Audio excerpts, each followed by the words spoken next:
విష్ణుదాస్ శ్రీకాంత్ గారు AB6 channel ద్వారా ఎన్నో విషయాలు మన కమ్యూనిటీకి సంబంధించి ఆయన చేస్తున్న కృషి వెలగట్టలేనిది.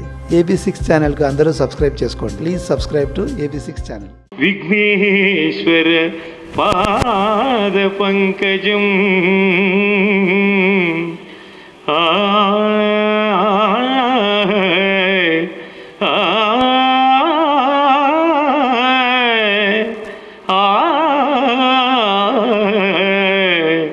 నమామి విఘ్నేశ్వర పాద పంకజం. ఓం శ్రీ మహాగణాధిపతయే నమః. అనేక మంది పెద్దలు ఉభయ తెలుగు రాష్ట్రాల నుంచి విచ్చేస్తున్నారు. వారందరికీ కూడా శతదా సహస్రదా సాదర స్వాగత మంగళమాలికలు అందిస్తున్నా. మా కుప్పవారు విచ్చేశారు. అదేవిధంగా బిర్లా మందిర్ ప్రధాన అర్చక శ్రేష్ఠుడు శ్రీయుత లక్ష్మీ నృసింహాచార్య వారు కూడా విచ్చేస్తున్నారు.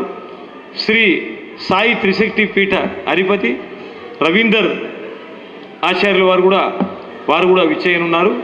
కొద్ది నిమిషాల్లో మనం సభ నిర్వహించుకుందాం.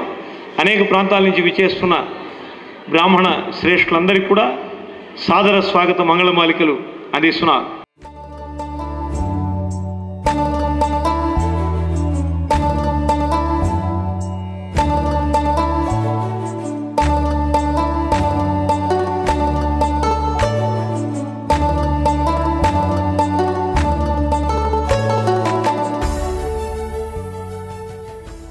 కార్యక్రమాన్ని కూడా బ్రాహ్మణుల కోసం మాత్రమే, బ్రాహ్మణుల సంక్షేమం కోసం మాత్రమే, బ్రాహ్మణుల యొక్క విద్య వైద్యం ఉపాధి కోసం మాత్రమే బ్రాహ్మణ సంక్షేమ వేదిక కృషి చేస్తూ ఉన్నది అనేది మీకు అందరికీ తెలియజేస్తున్నాం. ఈరోజు ఈ మధ్యకాలంలో గత నెల రోజుల క్రితము బ్రాహ్మణ ఐటీ ఉద్యోగస్తుల సమన్వయం కోసం ఒక ఉద్యోగం ఐటీ ఎంప్లాయీస్ది ఒక వేడుక నిర్వహించాము. దాదాపు ఆ రోజు కూడా 150 మంది బ్రాహ్మణ ఐటీ ఉద్యోగస్తులందరూ కూడా పాల్గొనడం జరిగింది. వారందరికీ కూడా మేము చెప్పాము, వేదిక ద్వారా మిమ్మల్ని బ్రాహ్మణ సంఘానికి ఏ విధంగా మీరు సహాయ సహకారాలు అందజేయాలన్నది వారందరికీ కూడా తెలియజేయడం జరిగింది. చాలామంది ఐటీ ఉద్యోగస్తులు కూడా రోజు కార్యక్రమానికి రాని వారు కూడా మా కార్యక్రమాలన్నీ కూడా వారు విని వీడియో ద్వారా తెలుసుకొని అనేక మంది మాకు సహాయ సహకారాలు అందజేస్తున్నారు. ఈ మధ్యకాలంలో రీసెంట్గా మాకు బెంగళూరు నుంచి బ్రాహ్మణ ఐటీ ఉద్యోగస్తులు ఫోన్ చేయడం జరిగింది. మీరు అక్కడ హైదరాబాద్ ఒక్కటే కాదు, బెంగళూరులో కూడా మీరు ప్రోగ్రామ్ చేయండి, మా తరఫు నుంచి మా వంతు సహాయ సహకారాలు అందజేస్తామన్నది వారు చెప్పడం జరిగింది. అంటే ప్రతి ఒక్క సంక్షేమం కోసం చేస్తున్నటువంటి కృషిలో భాగంగా మా బ్రాహ్మణ సంఘానికి, బ్రాహ్మణ సమాఖ్యకు అనేక వందల మంది, అనేక వేల మంది బ్రాహ్మణ బంధుమిత్రులు అటు కర్ణాటక కానీ, తమిళనాడు కానీ, ఇటు 2 తెలుగు రాష్ట్రాల్లో ఉన్నటువంటి వారందరూ కూడా అభిమానిస్తున్నారు, ఆదరిస్తున్నారు. ఇది రాబోయే రోజుల్లో కూడా వారందరూ కూడా ఆదరిస్తారని ఆకాంక్షిస్తున్నాం. ఈరోజు ఈ గురువర్యులందరినీ కూడా ఈ వేదిక ద్వారా మా బ్రాహ్మణ సంక్షేమ వేదిక అనేక విజ్ఞప్తులు చేయడానికి కోసమని కొన్ని ముఖ్యమైనటువంటి పాయింట్స్ని మీ దృష్టికి తీసుకొచ్చి మీ యొక్క సహాయ సహకారాలని కోరడం జరుగుతున్నది. అందులో భాగంగా మీరందరూ కూడా గట్టిగా చప్పట్లు కొట్టాలి. ఇప్పుడే మాకు బల్వంతరావు గారు కాకతీయ గ్రూప్ ఆఫ్ స్కూల్స్ వారు మాకు రాయితీలతోటి ఒక ఒప్పంద పత్రాన్ని తీసుకొచ్చారు. దానివల్ల ఏంటంటే బ్రాహ్మణ విద్యార్థులు ఎవరైనా సరే వారి స్కూల్లో చేరితే వారికి రాయితీల సౌకర్యం, అంటే ఫీజులో రాయితీల సౌకర్యాన్ని అందజేస్తున్నారు. నిజంగా కూడా ఇది చాలా గొప్ప విషయము. బ్రాహ్మణ సంక్షేమ వేదికకు ఇలాంటి బ్రాహ్మణోత్తములందరూ చేస్తున్నటువంటి సహాయ సహకారాలు మరువలేనిది. బ్రాహ్మణ సంఘానికి, బ్రాహ్మణ సమాజానికి మా సంఘం ద్వారా, మా సమాఖ్య ద్వారా వారు చేస్తున్నటువంటి విలువైనటువంటి సహాయ సహకారాలకు లెక్కలేదండి. అలాంటి వారు ఇంకా ముందు మాకు రాబోతున్నారన్నది నిజంగా మేము ఊహిస్తున్నాము. సో ఈరోజు ఉపాధ్యాయులందరూ కూడా ఈ కార్యక్రమానికి ఇన్వైట్ చేయడానికి ముఖ్య ఉద్దేశం ఏంటంటే, అయ్యా బ్రాహ్మణ నిరుద్యోగులు ఎంతోమంది ఉన్నారు, మీరు పనిచేస్తున్నటువంటి స్కూల్లో కానీ, మీరు ఆర్గనైజ్ చేస్తున్నటువంటి కాలేజీలో కానీ, మీరు లెక్చరర్గా, ప్రిన్సిపల్గా పనిచేస్తున్నటువంటి కాలేజీలో కానీ టీచింగ్ ఇన్స్టిట్యూట్లలో కానీ మా బ్రాహ్మణ సమాఖ్య ద్వారా ఎవరైనా సరే నిరుద్యోగులు మీకు మా తరఫు నుంచి వచ్చినట్టయితే వారికి తప్పకుండా మీరు ఉద్యోగ సహాయం చేయాలని మా సమాఖ్య ద్వారా విజ్ఞప్తి చేస్తున్నాం. అట్లాగే అనేక మంది బ్రాహ్మణులలో ఈరోజు విపరీతమైనటువంటి బర్నింగ్ ఇష్యూ పెళ్ళిళ్ళు కాకపోవడము. మా బ్రాహ్మణ సమాఖ్య ద్వారా మిమ్మల్ని అందరినీ కోరుకుంటున్నాము. వివాహం కానటువంటి అబ్బాయిలు చాలామంది ఉన్నారు అమ్మాయిలతో కంపేర్ చేస్తే. కాబట్టి అలాంటి వివాహం కానీ అబ్బాయిలకు కానీ అమ్మాయిలకు కానీ మీకు తెలిసినటువంటి వధూవరుల సమాచారాన్ని అందజేయడం వల్ల అనేక మందికి పెళ్ళిళ్ళు అయ్యే అవకాశం ఉంటుంది. అలాగే మా బ్రాహ్మణ సమాఖ్య ద్వారా వచ్చినటువంటి వివాహ సమాచార పుస్తకాన్ని లేదంటే మీకు మాకున్నటువంటి వాట్సాప్ గ్రూప్లలో కానీ మీకు ఆ సమాచారాన్ని అందజేస్తాము. తప్పకుండా మీ స్కూల్లో మీ కాలేజీలో పనిచేస్తున్నటువంటి బ్రాహ్మణ వివాహం కానీ వధూవరులకు ఆ సమాచారాన్ని అందజేయగలగరని మా వేదిక ద్వారా విజ్ఞప్తి చేస్తున్నాం.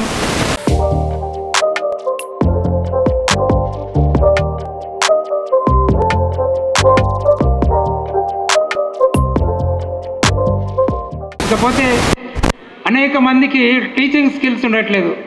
సో ఆ టీచింగ్ స్కిల్స్ మీద ఈరోజు వస్తున్నటువంటి జూనియర్ టీచర్లు కానీ జూనియర్ లెక్చరర్స్ కానీ టీచింగ్ స్కిల్స్ మీద మీరు ఒక అవగాహన కల్పించాలనేది మా యొక్క ముఖ్య విజ్ఞప్తి. అలాగే మీరు దాంట్లో కూడా అప్డేట్ చేసి వాళ్ళకు ఉద్యోగం కానీ వారికి ఉన్నటువంటి ఏదైనా సరే సహాయం చేయాలనే ఉద్దేశంతో మిమ్మల్ని అందరినీ కోరుకుంటున్నాము. అలాగే విద్యారంగంలో అబ్రాడ్ ఆపర్చునిటీస్ కానీ మీ దృష్టికి ఏమైనా వస్తే తప్పకుండా మా సమాఖ్యకు తెలియజేయగలరని కోరుకుంటున్నాము. అలాగే మీ స్కూల్లో కాలేజీలో పనిచేస్తున్నటువంటి ఎవరైనా సరే విద్యార్థులు లెక్చరర్స్ కానీ టీచర్స్ కానీ వారికి కూడా ఏదైనా ఉపాధి అంటే అబ్రాడ్ ఆపర్చునిటీ ఉందంటే మీకు తప్పకుండా సమాచారాన్ని అందజేస్తాం. మీరు ఈ విషయంలో తప్పకుండా మీ పూర్తి సహాయ సహకారాలు అందజేయాలని కోరుకుంటున్నాం. అలాగే మనము ఈ ఒక ప్లాట్ఫామ్ని క్రియేట్ చేయడానికి ముఖ్య ఉద్దేశం ఏంటంటే మనకున్నటువంటి ఇన్ఫ్లుయెన్స్ని మనకున్నటువంటి పలుకుబడిని పెంచుకోవడానికి దోహదపడుతుంది. మా సమాఖ్య ద్వారా ఆ ఇన్ఫ్లుయెన్స్ చేయడానికి ఆ ప్లాట్ఫామ్ని తప్పకుండా మేము ఏర్పాటు చేయబోతున్నాం. మీ అందరి సహాయ సహకారాలు అందజేయాలని మరొక్కసారి కోరుకుంటున్నాం. అలాగే ఇంతకుముందు మా బలవంతరావు గారు ఇస్తున్నటువంటి లెటర్ ప్రకారము మీ స్కూల్లో కాలేజీలో చదివేటువంటి విద్యార్థులకు పేద బ్రాహ్మణుల విద్యార్థులకు మీ తరఫు నుంచి రాయితీ సౌకర్యాన్ని మీరు తప్పకుండా కలిగించాలన్నది మరొకసారి మా విజ్ఞప్తి. అలాగే ఇక్కడ చాలామంది స్కూల్స్ యజమానులు ఉన్నారు, వారికి కూడా మేము ఇన్వైట్ చేయలేకపోయాం వేదిక మీద. వారందరికీ కూడా మేము క్షమాపణలు కోరుకుంటున్నాం. ఎందుకంటే వేదిక చిన్నది, ఇన్విటేషన్ ఆల్రెడీ మేము ఎప్పుడో ప్రిపేర్ చేసాం కాబట్టి తప్పకుండా రాబోయే రోజుల్లో మిమ్మల్ని అందరినీ కూడా వేదిక మీద ఇన్వైట్ చేస్తాము. యాజమాన్యం ఒక్కసారి మమ్మల్ని క్షమించాలి. మీ యాజమాన్యంలో నడుస్తున్నటువంటి స్కూల్ కానీ కాలేజీలో కానీ మా సమాఖ్యకు రాయితీలతోటి ఒప్పందం అందజేయడం వల్ల మేము అదంతా కూడా బ్రాహ్మణ విద్యార్థులకు సర్క్యులేట్ చేస్తాము. దానివల్ల మన బ్రాహ్మణ విద్యార్థులందరూ కూడా మీ స్కూల్లో కానీ కాలేజీలో కానీ మీరు ఇస్తున్నటువంటి సౌలభ్యాన్ని వాడుకొని వారు చేయడానికి దోహదపడుతుందని మా యొక్క ఆశాభావాన్ని మేము వ్యక్తపరుస్తున్నాం. ఇకపోతే మేము బ్రాహ్మణ సంక్షేమ వేదిక మీరు చూస్తున్నటువంటి భారీ కార్యక్రమాలే కాకుండా అనేక హాస్పిటల్స్ తోటి డయాగ్నోస్టిక్ సెంటర్స్ తోటి అనేక విద్యా సంస్థలు కానీ ఓయో రూమ్స్ లాంటి సంస్థలతో కానీ మేము ఒప్పందం తీసుకున్నాము. వాటన్నిటికి కూడా బ్రాహ్మణ గురు వర్యులందరికీ కూడా ఈ సౌలభ్యాన్ని కల్పిస్తాము.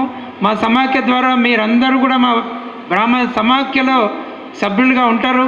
ఎలాంటి అవసరం ఉన్నా సరే కార్పొరేట్ హాస్పిటల్స్ కానీ మేము టైఅప్ తీసుకున్నటువంటి పాంప్లెట్ ఆల్రెడీ మీకు ఇచ్చినటువంటి పేపర్లో ఉంది, రిసెప్షన్ దగ్గర తీసుకోవచ్చు. దాదాపు 250 హాస్పిటల్స్ 2 తెలుగు రాష్ట్రాల్లో తీసుకోవడం జరిగింది.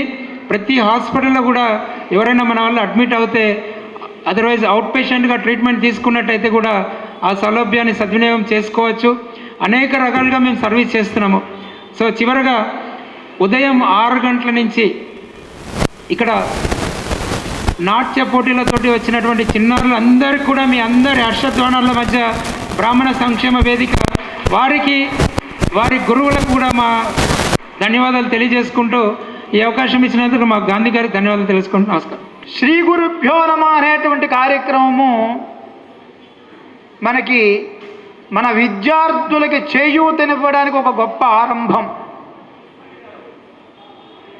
గత కాలంలో విద్య అనేటువంటిది ఏదైతే ఉందో కొన్ని వందల సంవత్సరాల క్రితము అది తండ్రి నుంచి కొడుకుకి లభించేది.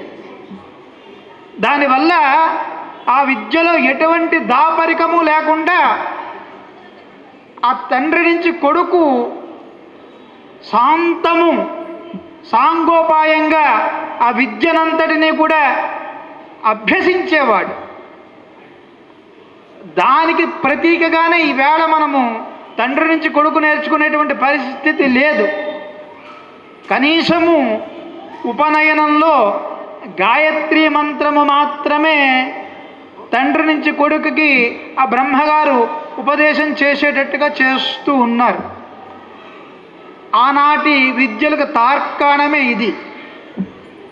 మన భారతీయమైనటువంటి ప్రతి విద్య కూడా వాడికి ఒక బతకడానికి ఒక మార్గాన్ని నేర్పించేటటువంటి విద్య అయి ఉండేది. ఎప్పుడైతే మెకాలే అనేటువంటి వాడు ఈ దేశంలో ప్రవేశించి తన యొక్క ఇనుప పాదాన్ని మోపి మన విద్యలన్నింటినీ కూడా భారతీయమైనటువంటి సంప్రదాయ విద్యల్ని కుల విద్యల్ని అన్నిటినీ కూడా నాశనం చేశాడో అప్పుడు ఈ పాఠశాలలు లౌకికమైనటువంటి విద్యా విధానాలన్నీ కూడా వచ్చాయి.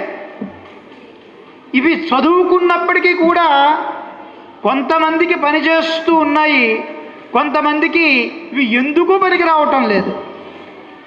కేవలం ఒక టీచర్స్కి అయితే వాళ్ళు నేర్చుకున్నటువంటి సైన్స్, ఫిజిక్స్, సోషల్ తిరిగి వాళ్ళకి చెప్పడానికి ఉపయోగపడుతుంది.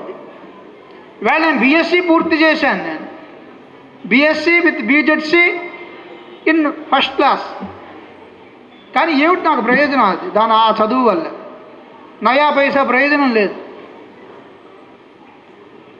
కానీ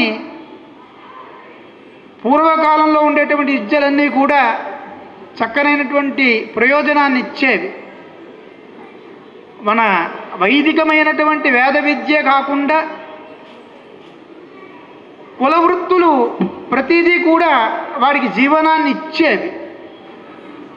తండ్రి నుంచి కొడుకు నేర్చుకునేవాడు ఒక కమ్మరి వృత్తి, వడ్రంగి వృత్తి, ఒక కులాలుడు కుండలు చేసేటువంటి వృత్తి, ఇళ్ళు నిర్మించేటటువంటి వృత్తి, ఇవన్నీ కూడా. అయితే లౌకికమైనటువంటి విద్యా విధానాల్లోకి వచ్చిన తర్వాత ఈ స్కూల్స్లో గత కాలంలో ఎక్కువ మంది మన బ్రాహ్మణులే టీచర్స్గా ఉండేవారు. పెద్దవాళ్ళందరికీ కూడా తెలిసిన ఇక్కడ ఉన్నటువంటి ముందు లైన్లో కూర్చున్నటువంటి వాళ్ళందరికీ కూడా సుమారు ఒక 50 సంవత్సరాల క్రితము స్కూల్స్లో 90% బ్రాహ్మణులే ఉండేవారు. వాళ్ళని పంతులు గారు అని అనేవారు. మీకు జ్ఞాపకం ఉందో లేదో? ఆ పంతులు ఎవరు? ఎలాంటి వాడు? బ్రతకలేనటువంటి బడి పంతులు, కేవలము చాలనటువంటి జీతాలతోటి. కనీసం పెద్ద కుటుంబాలు ఆ రోజుల్లో 8 మంది 10 మంది అలాంటి కుటుంబాలకి కనీసము అన్న వసతి వస్త్ర వసతి కూడా కల్పించలేనటువంటి స్థితుల్లో మన పెద్దలు ఎందరో విద్యా దానం చేసి సమాజానికి ఎంతో తోడ్పాటుకి వారు సమాజ అభివృద్ధికి వారంతా కూడా కారణమయ్యారు. ఆ కాలంలో వారు ఎవరికి కూడా సరి అయినటువంటి జీతాలే లేవు. కొంతమంది సంతానం లేక వారికి ఉన్నటువంటి ఆస్తులన్నీ కూడా వారు మెమోరియల్ స్కూల్స్ పెట్టి తద్వారా ఎంతో విద్య అందించేవారు. కానీ ఎప్పుడైతే కొన్ని విధానాలలో మార్పులు వచ్చి 30 మార్కులతో పాస్ అయినటువంటి వాడు కూడా విద్యారంగంలోకి ప్రవేశం చేశాడో అంటే మన వాళ్ళు చెబుతూ ఉంటారు, ఓ అంటే నారానటువంటి వాడు టీచర్ అయ్యాడు. వేళ ప్రైవేట్ స్కూల్స్ పుట్టగొడుగుల్లో వెలిశాయి. మన బ్రాహ్మణులు విద్యారంగంలో ఉన్నంత వరకు కూడా ఎక్కడా కూడా ఒక ప్రైవేట్ స్కూలు లేదు. మీరు గతంలో చూసినట్టయితే 40 సంవత్సరాల క్రితము నేను చదువుకున్నటువంటి కాలంలో ఎక్కడా కూడా మా ఊళ్ళో ప్రైవేట్ స్కూల్ లేదు, ప్రైవేట్ విద్యా సంస్థలు లేవు. ఎప్పుడైతే మన వాళ్ళు మెల్లమెల్లగా తగ్గుకుంటూ పర్సంటేజ్ పడిపోయి ఓ 10% వచ్చారో ప్రైవేట్ స్కూల్స్ అన్నీ కూడా వచ్చాయి. మన వాళ్ళు ఎటువంటి పక్షపాతం లేకుండా విద్య అందించారు. నేను ఒక చిన్న ఉదాహరణ చెప్పి ముగిస్తాను. మా తాతగారు హిందీ పండిట్, ఈస్ట్ గోదావరి గోకవరం స్కూల్లో హెడ్ మాస్టర్గా చేసి రిటైర్ అయ్యారు. ఆయన ఒక్కగానొక సంతానం మా నాన్నగారు. 6 పుట్టిపోయిన తర్వాత ఒక్కడు మిగిలాడు మా నాన్నగారు. హిందీ చెప్పేటటువంటి విషయంలో విద్యార్థి ఏదైనా చేస్తే ఆ రోజుల్లో గట్టిగానే దండించేవారు టీచర్లు. రోళ్ల కర్రే దానికి సమాధానం, రోళ్ల కర్రలు విరిగిపోయేవి. ఒకనాడు మా నాన్నగారికి అదే రోళ్ల కర్రతోటి మా నాన్నగారు చెబితే నాకు తెలిసింది, చేతి మంట మీద కొడితే ఆ మంట ఇలా విరిగిపోయింది. ఆత్తేరి ఒక్కగానొక్క కొడుకుని నువ్వు కొట్టి దండించి విద్య నేర్పిస్తావా అని చెప్పి మా నాయనమ్మ గారు అలిగి పుట్టింటికి వెళ్ళిపోయారు. అది ఆ కాలంలో ఉన్నటువంటి టీచర్ల యొక్క ఘనత. అంటే కన్న కుమారుడు ఒక్కగానొక్క కొడుకు అనేటువంటి ఒక ప్రేమ కూడా ఉండేది కాదు. విద్యార్థులందరూ కూడా సమానమే, అందరికీ సమానమైనటువంటి విద్య రావాలి అని చెప్పి మన వాళ్ళు ఒక తారతమ్యం లేకుండా విద్యను అందించినటువంటి గొప్పతనము మన బ్రాహ్మణులకు మాత్రమే ఉంది అని చెప్పి మన యొక్క బ్రాహ్మణులు ఇంకా విద్యారంగంలో ముందుకు రావాలి అని చెప్పి ముగిస్తూ ఉన్నాను. ప్రపంచమంతా సుభిక్షంగా ఉండాలి అంటే భారతదేశం సుభిక్షంగా ఉండాలి. గుర్తుపెట్టుకోండి, ఆలోచన చేసుకోండి, రెట్రాస్పెక్టివ్గా థింక్ చేయండి.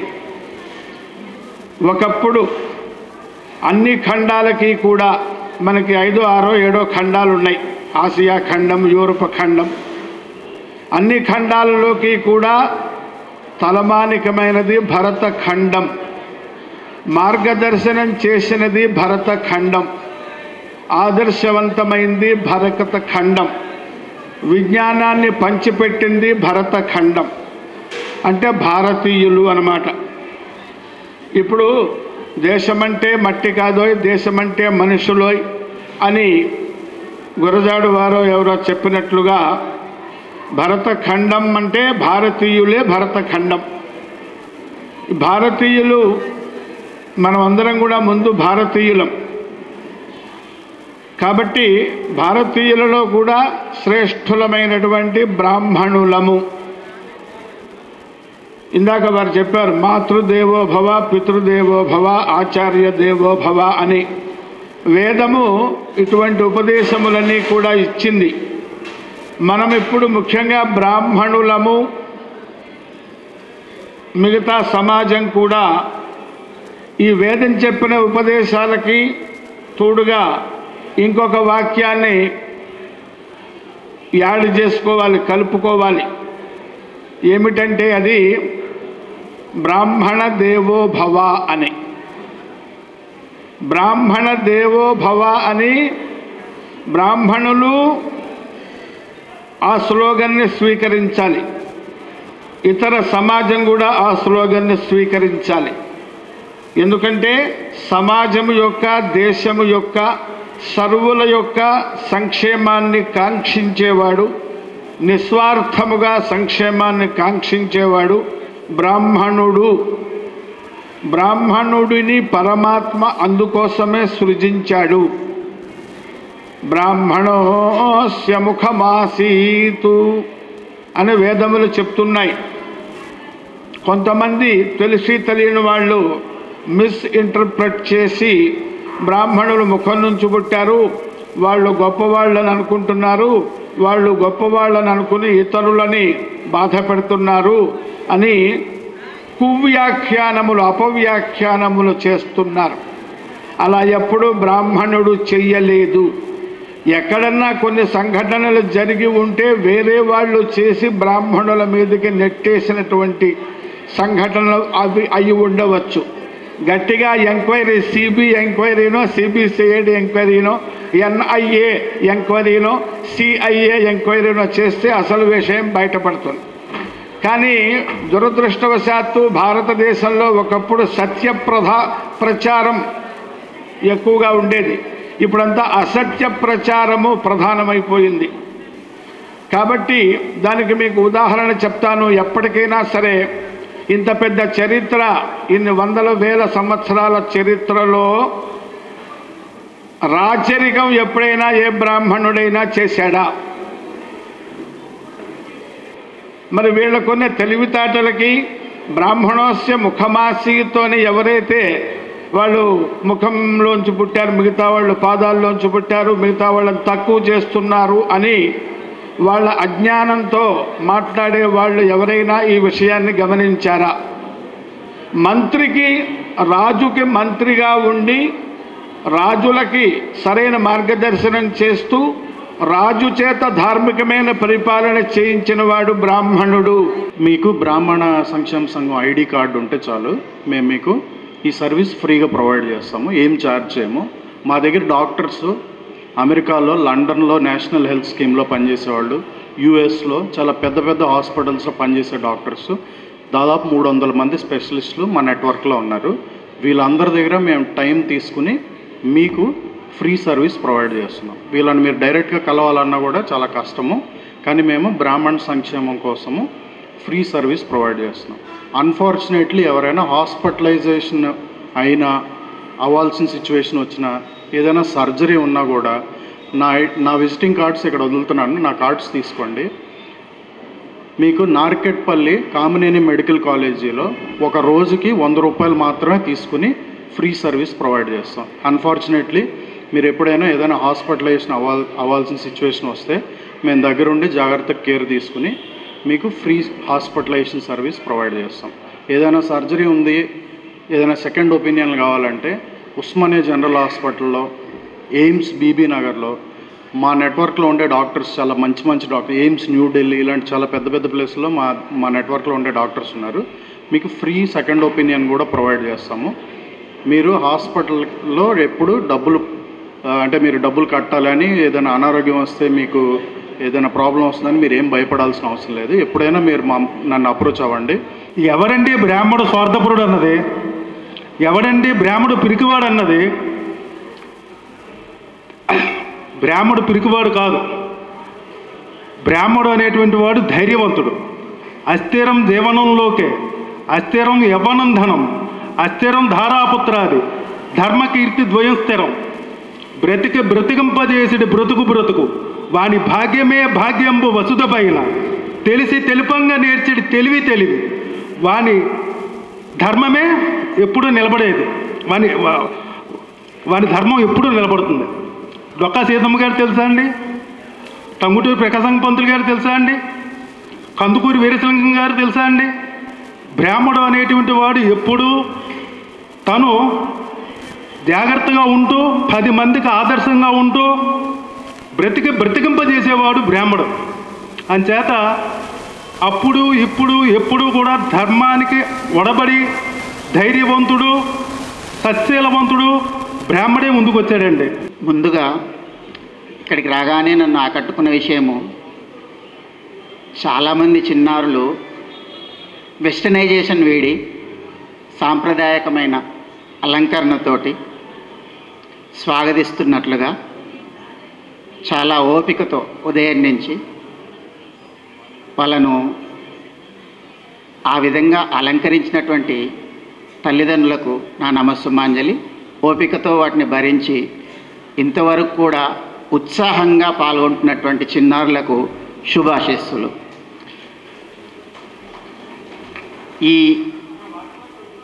ఇటువంటి చిన్నారుల ప్రోత్సాహం రేపటి మన భావితరాలకు చాలా అవసరం. కాబట్టి తల్లిదండ్రులు సాధ్యమైనంత వరకు ఈ ప్రోత్సాహాన్ని కొనసాగించవలసిందిగా నా విన్నపం. 2 రాష్ట్రాల్లో ముఖ్యంగా బ్రాహ్మణ సంక్షేమ వేదిక అనేది ఒక ఐడి కార్డు ఇచ్చి దాని ద్వారా వైద్యానికి ఎవరైతే వెళ్తారో ఆ కార్డు ద్వారా రాయితీలు పొందేదానికి కూడా మేము తగు ఏర్పాట్లన్నీ చేయడం జరిగింది. తప్పకుండా ఐడి కార్డులు పొందాల్సిన అవసరం ఉంది.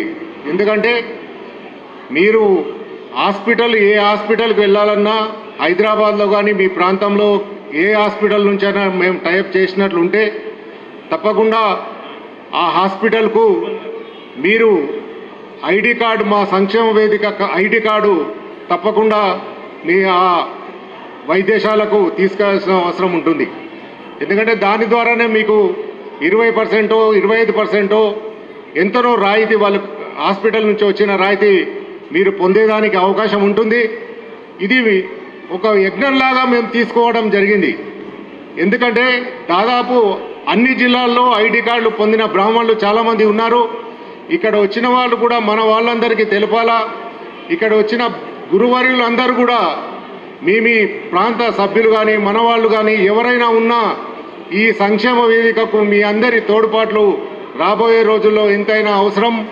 మీరందరూ కూడా ప్రతి ఒక్కరు కూడా ఈ సంక్షేమ వేదికకు అనుబంధంగా ఉండి రాబోయే రోజుల్లో మేము చేసే కార్యక్రమాలన్నిటికీ మీ వంతు కృషి, మీరు అంత పాత్ర ఎంతైనా అవసరం. కాబట్టి మీ అందరి ఆశీర్వాదంతో ఇంకా ముందుకు వెళ్ళేదానికి రాష్ట్రంలో ఇప్పటికే మేము అంటే గర్వంగా చెప్పుకోవాల్సిన విషయం, మేము ఏ సంఘానికైనా మేము పోటీ పడేది కాదు, మా సంఘంతో పోటీ పడవలసిన అవసరం వాళ్ళకుంది. కాబట్టి తప్పకుండా ఈ బ్రాహ్మణ సంక్షేమ వేదిక 2 రాష్ట్రాల్లో చాలా టాప్ లెవెల్లో నడుస్తున్న సంఘం ఇది బ్రాహ్మణ సంక్షేమ వేదిక. కాబట్టి ఈ సంక్షేమ వేదికకు మీ అందరి సహాయ సహకారం రాబోయే రోజుల్లో అన్ని కార్యక్రమాల్లో మీ వంతు పాత్రను మాకు మీ ఆశీర్వాదాన్ని అందించి మాకు విజయాన్ని చేకూర్చాలని చెప్పి కోరుతూ నాకు అవకాశం ఇచ్చిన మా బాల శ్రీనివాస్ గారికి మరొకసారి ధన్యవాదాలు తెలుపుకుంటూ సెలవు తీసుకుంటున్నాను.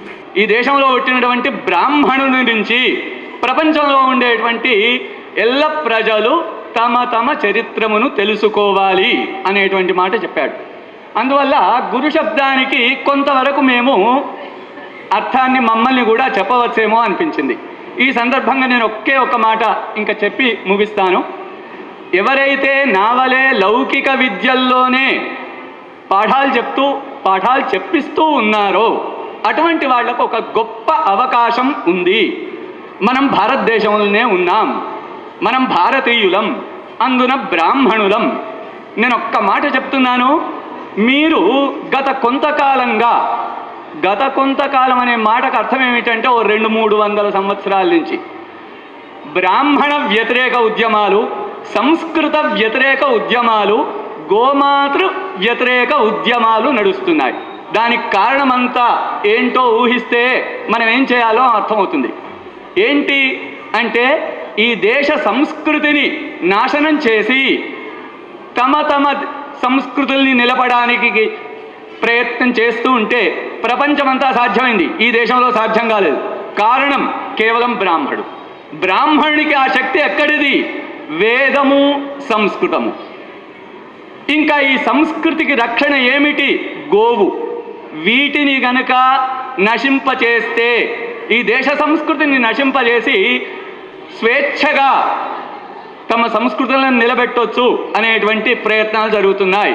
కాబట్టి గురుస్థానంలో ఉన్నటువంటి అందరు ఇక్కడ ఉన్నటువంటి గురువుల్ని ఒకటే కోరుతున్నాను. అయ్యా, మీ పాఠాల్లో నేను చెప్తున్నాను, నేను నా 35 ఏళ్ల నుంచి నా విద్యార్థులకు చెప్తున్నాను. నేను పనిచేస్తున్నటువంటిది సాంఘిక సంక్షేమ విద్యాలయాల్లో. నా దగ్గర ఉండేవాళ్ళు దళిత విద్యార్థులు. వాళ్ళకు కూడా నేను పాఠం చెప్తూ భారతీయ సంస్కృతి పట్ల అభిమానాన్ని, ప్రేమను నెలకొల్పగలుగుతున్నాను. ఈ మాట ఎందుకు చెప్తున్నాను అనంటే, వెనుక నుంచి వచ్చి చాప కింది నీరులా ప్రవహిస్తూ వాళ్లలో భారతీయతను చంపే ప్రయత్నాలు చేస్తున్న వాళ్ళు ఒక దిక్కు ముమ్మరంగా చేస్తున్నప్పటికీ నేను నా కార్యక్షేత్రంలో నేను సఫలీకృతుల్ని అవుతున్నాను అంటే, దయచేసి మీరు కూడా మన ధర్మాన్ని కాపాడేటందుకు మీ పాఠాలలో ప్రయత్నం చేయండి. తప్పకుండా సఫలీకృతులవుతారు. ఇటువంటి అవకాశం ఇచ్చినటువంటి ఈ బ్రాహ్మణ సంక్షేమ వేదిక వారికి ధన్యవాదాలు చెప్పుకుంటూ నమస్కరిస్తున్నాను. బిలో పావర్టీగా ఉన్న ఏ క్యాస్ట్ వాళ్ళైనా సరే వారు ఫీజు కట్టని పక్షం లోపల వాళ్ళకు కూడా ఫ్రీగా చెప్పిన సందర్భాలు చాలా ఉన్నాయి. అదేవిధంగా ఇప్పటికి కూడా మా పాఠశాలలో చాలా బ్రాహ్మణ ఒక 10 మంది పిల్లవాళ్ళ దాకా ఫ్రీగా చదువుతున్నారు. ఒక నా పాఠశాలలోనే కాకుండా నా దగ్గర నా ప్రాంతంలో ఉన్న పాఠశాలల్లో కూడా ఎవరైనా బ్రాహ్మణ పిల్లవాళ్ళు చదువుతుంటే వాళ్ళు నా నోటీస్కు తెచ్చినట్టయితే నేను 50% ఫీజు రాయితీతోని వాళ్లకు ఫీజులో కూడా రాయితీ ఇప్పించగలుగుతాను. ఆ తర్వాత ఎందుకంటే నేను అక్కడ ట్రస్మాకు సెక్రటరీగా ఉన్నా కనుక ఆ పని నేను చేయగలుగుతాను. ఆ తర్వాత రిపోర్టర్గా కూడా ఉన్న కనుక ఆ పని నేను చేయగలుగుతాను. ఇంకా ఏదైనా సహాయ సహకారాలు నేను అక్కడ బ్రాహ్మణ సంఘ అధ్యక్షునికి కూడా ఇప్పుడు ఉన్నాను. కాబట్టి మరి మా బ్రాహ్మణ సంఘంలో కూడా మన బ్రాహ్మణులకు ఏదైనా ఆపద కలిగినప్పుడు మా సంఘం నుంచి ఖచ్చితంగా ఒక 5,000 రూపాయలు వారి కుటుంబానికి ఇవ్వడం జరుగుతుంది. అదేవిధంగా ఇప్పుడు ఒక బ్రాహ్మణ కమిటీని కూడా నిర్వహించి ఏ కార్యక్రమాలు జరిగినా అదే కమిటీలో నిర్వహించాలని తీర్మానించుకున్నాము. కాబట్టి బ్రాహ్మణునికి ఏ ఆపద కలిగినా కానీ నేను ముందు వరుసలో ఉంటాను అని చెప్పి ఈ సభకు సవినయంగా మనం చేస్తూ ఈ అవకాశం పెద్దలందరికీ నమస్కారం చేస్తూ ముగిస్తాను. తణుకు అనే పేరే బ్రాహ్మణుల ఇంటి పేరండి. అలాంటి ఊరు పేరు కలిగినటువంటి గ్రామంలో హై స్కూళ్ళు కానీ కాలేజీలు కానీ గవర్నమెంట్కి ఇచ్చినటువంటి ప్రతి ఒక్కళ్ళు కూడా ఆ ఊళ్ళో బ్రాహ్మలే. Tanuku government high school Ammana Sastri గారు అని చెప్పి ఆయన గవర్నమెంట్కి ఆ రోజుల్లో దానం ఇచ్చేశారు. ఈరోజు అక్కడ ఒక కాలేజ్ ఉంది, జూనియర్ అండ్ డిగ్రీ కాలేజ్ గవర్నమెంట్కి ఇచ్చేశారు. అయినప్పటికీ కూడా కాలక్రమేణా ఆర్థికంగా చాలా విపరీతంగా చితికిపోయామండి మనం అందరం, బ్రాహ్మణులందరూ. ఆ ఉద్దేశంతో మీరు అబ్జర్వ్ చేశారు లేదు, దీని పేరే సంక్షేమ వేదిక. సంక్షేమ వేదిక అనే అసలు వర్డ్ కరెక్ట్గా అర్థం చేసుకుంటే 2 రాష్ట్రాల్లో కూడా సంక్షేమ పథకాలు లేకుండా ఇవాళ గవర్నమెంట్లే లేవండి. అలాంటి పరిస్థితుల్లో సంక్షేమం కోసం ఒక వేదిక పెట్టి మన బ్రాహ్మణుల్ని ఉత్తేజపరుస్తూ చైతన్యపరుస్తూ ప్రతి ఒక్కళ్ళు మనకు మనం సహాయం చేసుకోవాలి అనే ఉద్దేశంతో పెట్టినటువంటి ఈ సంక్షేమ వేదిక వ్యవస్థాపకులకి ముఖ్యంగా బాలా శ్రీనివాసులు గారికి, గాంధీ గారికి అందరికీ కూడా ధన్యవాదాలు తెలియజేస్తున్నాను. బ్రాహ్మణులు ఈ కాలంలో అంటే కలియుగంలో దట్టు ఈ 20-30 సంవత్సరాల నుంచి వెనకబడిపోతున్నారు. కాబట్టి మనకు సంక్షేమ వేదికలు ఏర్పడ్డాయి. ఇది అందరూ నమ్మినా నమ్మకపోయినా. కానీ గతంలో బ్రాహ్మణులకున్న వైభవం ముఖ్యంగా బ్రాహ్మణుడు అని చెప్పంగానే చక్కనటువంటి గుర్తింపు ఆ కాలం నుంచి ఈ కాలం వరకు ఉన్నది. దానికి ఇప్పుడు మనము సంక్షేమ వేదికలు కానీ లేకపోతే ఎవరైనా సరే తగ్గిపోతున్నారు, లేకపోతే ఇంకా బ్రాహ్మణుల యొక్క సంక్షేమం తగ్గిపోతుంది అనడానికి 2-3 కారణాలు నాకు తెలిసినంత మట్టుకు. నేను దీంట్లో మీ అందరికంటే చాలా తక్కువ వ్యక్తిని. సో నాకు ఉన్నటువంటి పరిజ్ఞానంతో చెప్తున్నాను. ఒకటి, గాయత్రి జపం చేయకపోవడం. ఎవరింట్లో గాయత్రి జపం చేయట్లేదు. మీరు నమ్మినా నమ్మకపోయినా, ఒకవేళ యాక్సెప్ట్ చేసినా చెయ్యకపోయినా. రెండవది, మన బ్రాహ్మణులను విడిచిపెట్టి మిగతా వాళ్ళ చుట్టూ తిరుగుతున్నారు. బ్రాహ్మణులను విడిచిపెట్టి మిగతా వాళ్ళ చుట్టూ తిరగడం. ఇప్పుడు బాల శ్రీనివాస్ గారు ముందడుగు వేసి, లేదు ఇక్కడ ఉన్నటువంటి కమిటీ అంతా ముందడుగు వేసి బ్రాహ్మణుల యొక్క సంక్షేమం గురించి పాటుపడుతున్నారంటే వాళ్ళు పాపం చాలా వాళ్ళ దగ్గర ఉన్నటువంటి పరిధిలో కొంతైనా ఉద్ధరిద్దామనేటువంటి ఉద్దేశంతో కొంతమందినైనా సరే సమకూడతాం, కొంతమందినైనా సరే ఒక దగ్గరికి తీసుకొద్దామనేటువంటి ఆలోచనలో వాళ్ళు చేసిన ప్రయత్నంగా నాకు అనిపిస్తుంది. బ్రాహ్మణ తల్లిదండ్రులు, బ్రాహ్మణ విద్యార్థుల గురించి ఒక చిన్న విషయం చెప్పడానికి. ప్రస్తుతం ఇంజనీరింగ్ కాలేజీలలో అడ్మిషన్స్ జరుగుతున్నాయి. నేను రిటైర్ అయిన తర్వాత తెలంగాణ ప్రభుత్వం admission and fee regulatory committee అని పెట్టారు. అందులో నన్ను కన్సల్టెంట్గా పెట్టారు. అయితే జరిగేది ఏంటంటే, ఇంజనీరింగ్ కాలేజీలో ఉండే 100 సీట్లలో 70 సీట్లు మెరిట్ వచ్చిన వాళ్ళకి ఇస్తారు. మిగిలిన 30 ఆ ఇంజనీరింగ్ కాలేజీ వాళ్ళని నింపుకోవాలి. ఈ 70 సీట్ల గురించి ఏ ప్రాబ్లం లేదు, ర్యాంక్ వచ్చిన వాళ్ళందరికీ వస్తుంది. ఈ 30 సీట్ల గురించి తల్లిదండ్రులు మంచి కాలేజీకి వెళ్ళాలని ఆలోచిస్తారు. అక్కడికి వెళితే ప్రభుత్వం నిర్ణయించిన ఫీజు కన్నా 10 రెట్లు 20 రెట్లు ఫీజు అడుగుతుంటారు. కొన్ని కాలేజీలలో అప్లికేషన్స్ కూడా తీసుకోరు. అయితే నా సలహా ఏంటంటే అప్లికేషన్స్ తీసుకోకపోయినట్టయితే ఆ కాలేజీ అప్లికేషన్ తీసుకెళ్ళి తెలంగాణ హయ్యర్ ఎడ్యుకేషన్ అనేది మాసప్ ట్యాంకులో ఉంది. అక్కడే మా ఆఫీస్ ఉంటుంది, Telangana admission and fee regulator. ఆ ఆఫీస్లో పోయి అప్లికేషన్ ఇచ్చినట్టయితే ఆ అప్లికేషన్ను ఆ ఆఫీస్ వాళ్ళే కాలేజీకి పంపిస్తారు. ఆఫీస్ వాళ్ళు కాలేజీకి పంపిస్తే కాలేజీ వాళ్ళు రాలేదని చెప్పలేరు. దానివల్ల ర్యాంక్ రాకపోయినా కూడా ఆ కాలేజీలో ఉండే సీట్ ఏదైతే ఉందో ఈ పిల్లవాని అర్హతను బట్టి ఇస్తారు. I'm not that comfortable in Telugu. వచ్చు తెలుగు, కాకపోతే మన ఇంగ్లీష్ బ్రిటిషర్స్ వచ్చి ఏమన్నారంటే మన భాషను ఎవరు నేర్చుకోలేరు అన్నారు. సో నేను అది ఛాలెంజ్గా తీసుకొని మీ భాషలో ఎంఏ ఎంఫిల్ పిహెచ్డి, లిటరేచర్ కాదండి, లిటరేచర్ అందరూ చేస్తారు. నేను ఈఎల్టీ చేశాను, ఇంగ్లీష్ లాంగ్వేజ్ ట్రైనింగ్. సో దాంట్లో ఏకైక మహిళ కంప్లీట్ యూనివర్సిటీలో లాస్ట్ ఇయర్ నాకు వచ్చింది ఫస్ట్ ర్యాంక్, అండ్ పిహెచ్డి అందులోనే వచ్చింది. సో ఆ ఇంగ్లీష్ని అంత ఈజీగా తీసుకోవడం చేయడంతో పాటు ఏంటంటే Telugu I can manage, but I'm much more fluent in English. But my weightage is always to the Indians. So English భాషలో ఉంది, మనసులో లేదు, మెదడులో లేదు. So it is only Indianism. And what I just wanted to say is I cannot talk so much. So I always say with my work, అంటే మాటల్లో impress చేయడం నాకు అంత రాదు, కానీ నా పనిలో నన్ను చూడగలరు, నా వర్క్లో నన్ను చూడగలరు. So that is the greatest advantage. ఇక్కడ డిగ్నిటరీస్ అందరు మెన్ ఉన్నారు, women are very few. Take one step ahead. ఈ women's can change the society. And first thing work అంటున్నాను. ఇప్పుడు డిగ్రీ ఆల్రెడీ దోస్త్ అయిపోయింది. మనలో ఇక్కడ ఉన్న వాళ్ళలో దోస్త్ అడ్మిషన్స్లో ఎవరికి రాలేదో స్పాట్ అడ్మిషన్స్లో డైరెక్ట్ మా కాలేజ్కి వచ్చేసండి. 40,000 50,000 ఫీజ్ని నేను హాఫ్ చేసేస్తాను. అసలు గురువుల్లో మనకు ముఖ్యంగా ఎంతోమంది గురువులు ఉంటారు. ఈ గురువుల్లో మనకు ముఖ్యంగా మనం ఒక 5 గురించి ముఖ్యంగా తెలుసుకుందాం. ఒకటి ఏంటంటే తల్లి, ప్రథమ గురువు. 2 తండ్రి, 3 ఉపాధ్యాయుడు, 4 వేద పండితులు, 5 అర్చకులు. వీళ్ళ 5 గురించి మనం కొద్దిగా ఒక్క నిమిషం చెప్తాను మీకు. తల్లి, ఈ తల్లి మనకి జ్ఞానాన్ని, సహనాన్ని, ఓర్పుని నేర్పుతుంది. ఈ 3 కూడా నేర్పేది తల్లి. ఎందుకంటే ఒక చిన్న ఉదాహరణ చెప్తాను. ఒక తల్లి కొడుకు ఇద్దరు ఉన్నారు. కొడుకును చక్కగా చదివించిన తల్లి, వారు ఉద్యోగం చేసుకుంటున్నాడు ఇక్కడ అమెరికాలో, కావాల్సిన డబ్బులన్నీ పంపుతున్నాడు తల్లికి. ఆ తల్లి వృద్ధాప్యంలో ఉంది.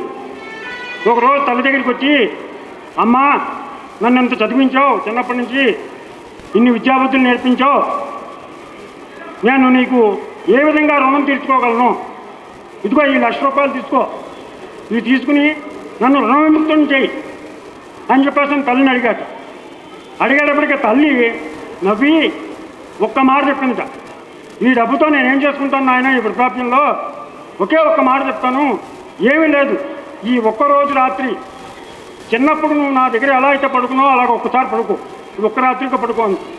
అలాగే అమ్మ దాందే ఉంది, దాంతో నా రుణం తీరిపోతుంది అంటే అలాగే చేస్తాను అని చెప్పేసి ఆ రోజు రాత్రి ఆవిడ దగ్గర పడుకున్నప్పటికి 1 గంట పోయిన తర్వాత ఆ తల్లి, నాయన దాహం వస్తుంది కాస్త మంచినీళ్ళు పట్టరా అంది. మంచినీళ్ళు పట్టుకొచ్చాడు. ఆ మంచినీళ్ళు తల్లి తాగుతూ సగం నీళ్ళు పక్క మీద వంపేసేపటికి పక్కంతా తడిచిపోయింది. ఇదేంటమ్మా పక్కంతా తడిపేస్తావు అని చెప్పేసి అడిగేటప్పటికి అయ్యో నాయన చూసుకోలేదు ఉలికిపోయాను. మళ్ళీ ఇంకో గంట పడుకున్న తర్వాత మళ్ళీ దాహం వస్తుందని మళ్ళీ కేకేసి మళ్ళీ ఇంకో గ్లాసు నీళ్ళు తమ్మంటే మళ్ళీ అలాగే చేసింది. అప్పుడు కొంచెం కొడుకు కొద్దిగా చిరాకు వచ్చి, ఏంటమ్మా అస్తమానం ఇలాగే చేస్తున్నావు, పక్కంతా తడిచిపోతుందని. సరే 3వసారి కూడా అలా కేకేసేపటికి కోపం వచ్చేసింది కొడుక్కి.